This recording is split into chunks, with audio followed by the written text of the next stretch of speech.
Hey, this is Chris from Lamb of God, and you're watching Hardcore Sounds. So, how is it going for you guys? Good. This is the first show of our the tour for the new record Wrath. So today's been great getting set up, and it's good to be back in Finland. The last time we were here, we did one of the festivals and had a great time. And it's always been a place that we were very surprised to be received as well as we have been. We always thought it was just, you know, the Viking death metal, and that we would be, you know, kicked aside. So we were very happy to be back and to start the world tour here. So what kind of expectations you have towards the show today, since it's your first show in a while? Yeah, it's well, we're out with Metallica in the U.S. for a couple weeks, so we're warmed up a little bit. I think we'll play well, and we went to the venue earlier today for sound check, and it's a very big venue, and we hear that there are a lot of people coming, so I think it'll be good. I'm looking forward to getting back on stage, and now with the record coming out, getting to play a lot of the new material. So we are gonna hear new material from you today as well. At least 3 or 4 songs. Okay, yeah. Even though the album isn't out yet. Yes, even though. Okay. We're just going to force it down your throat. Okay. So a little bit about the album Wrath. Yeah. How was the recording process of the album? The recording process itself was great. We split up in different studios. We worked with a different producer this time. We wanted to. We felt like our previous producer, Machine. I think he took it on himself as his responsibility to help us sell a lot of records, or to be maybe a little more easy to listen to kind of soften the edges a little bit. And so we wanted to get away from that. We've gone down that path as far as we were comfortable.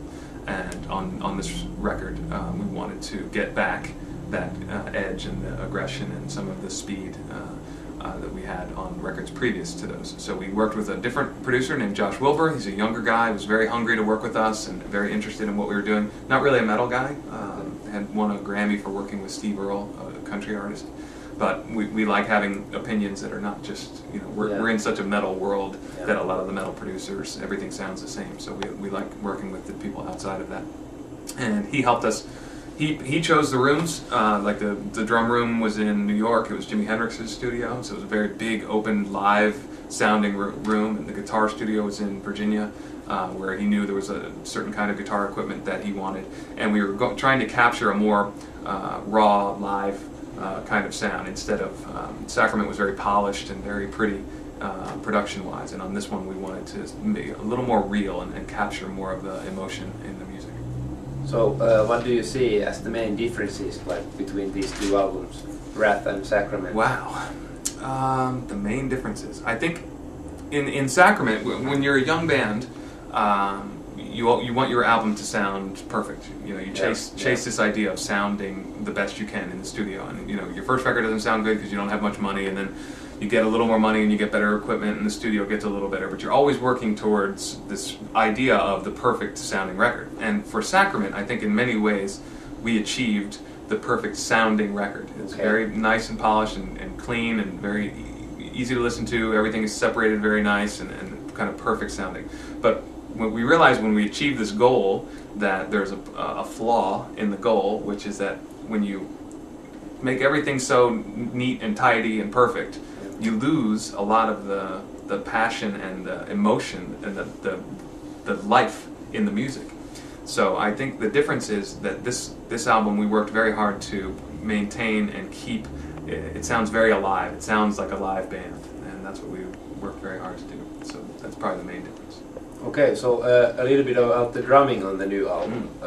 How does that differ from the previous records? On Ashes of the Wake and Sacrament. These were two albums where I think, as a player, I brought a bit of a signature sound to the band, you know, and I offered something a little bit different, not always the same as many other metal drummers. So I felt comfortable that I was doing something, you know, a little bit unique for the band. But I think on those two records, I got to, you know, as I grew as a player, I got to where I was on Ashes, and then I think I stayed very similar to there on Sacrament. There wasn't a whole lot of continuing to push. So even before the band got together and writing the new songs, I was practicing for 5 or 6 hours a day, pushing myself with exercises and different ideas and different things, trying to work on my weaknesses. I'm fairly well known as a player as doing, you know, rhythmic stuff, my feet, and different kinds of polyrhythms and stuff like that, but not much with my hands. And so I focused very hard on hand speed and different grooves that I can do with my hands.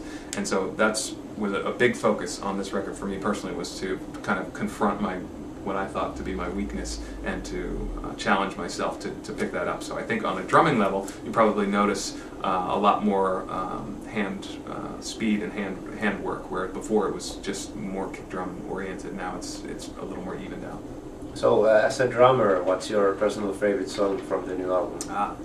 Like drumming-wise, which song do you enjoy playing the most? It's the second track. The first track is an instrumental, and then the second track, the first one with vocals, is called "In Your Words." Yeah. And this was, just like we were talking about, a lot of work with the hands, and it was very challenging for me to play this song. It wasn't something that I would normally have done on previous records. So this was me right away, first on the album, kind of confronting, you know, my challenges. And at the same time, the song, by the end of the song, it's a long song, and it has many different kinds of parts. And we almost called the song "Lamb of God," but we decided at the last minute not to do that because we don't want to define the band with one song. But the reason we did that is that this particular song really combines almost everything we've ever done as a band. That's my personal favorite into song one from the song. new album. Yeah. And I think we do it in that song better maybe than we have ever before. So I think it's a really nice balance of everything from the beginning, from the first records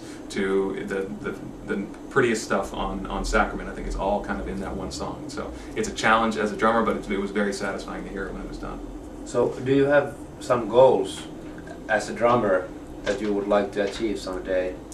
It's hard. Bigger goals. Yeah, it's hard to make them concrete. You know, it's not like there's some great award out there. You know, if you do this, you get this. There's nothing like that. But for me, it's always important. Like I mentioned earlier, you know, I really wanted to confront my weaknesses on this album and try to work on them. So as I move forward, I find that I'm able to do more, but every time I learn something new, I also find something else that I'm not as good at. So I think it's a constant process of evolution, and I am always hoping to continue to evolve and get closer to my potential as as a player. So I know there's many things for me to learn. So as long as I'm continuing to learn and move in a positive direction, then I'll be happy with that.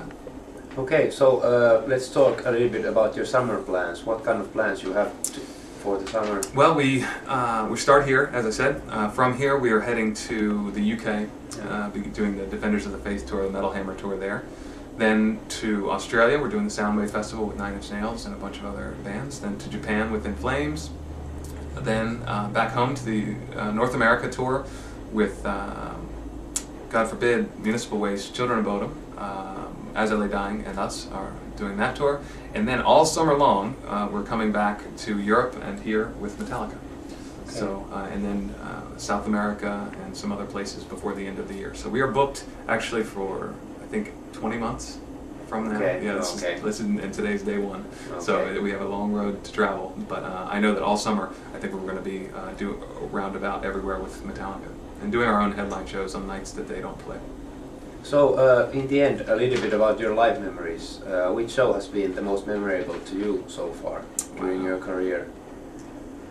I think, I have to mention when we played in 2007, we played the Download Festival, and that was probably the largest audience that we played to. It was not our best show because, we were very nervous and, oh my God, this is crazy. For me, there's been many memorable, interesting places and interesting things, but I think, it'll always be special. In the town that we come from, there was a bar called Moon Dance, and it was just a small bar, and local bands, local talent would come and play. But for us, it was, this was kind of our first show. So not many people came, and we all got even too drunk to even play. But it was the first time that we kind of got a show. It was our first real show. So that was very important to us. And from then until now, the audience have gotten much bigger, and it seems like people enjoy what we do, and we're very, very lucky to be even here today talking to you. And we know it, and we appreciate it, and we're having a good time. We know it's not going to last forever, so we'll just keep doing what we can as long as we can. Okay, so Thank you really much Yeah. for the chat.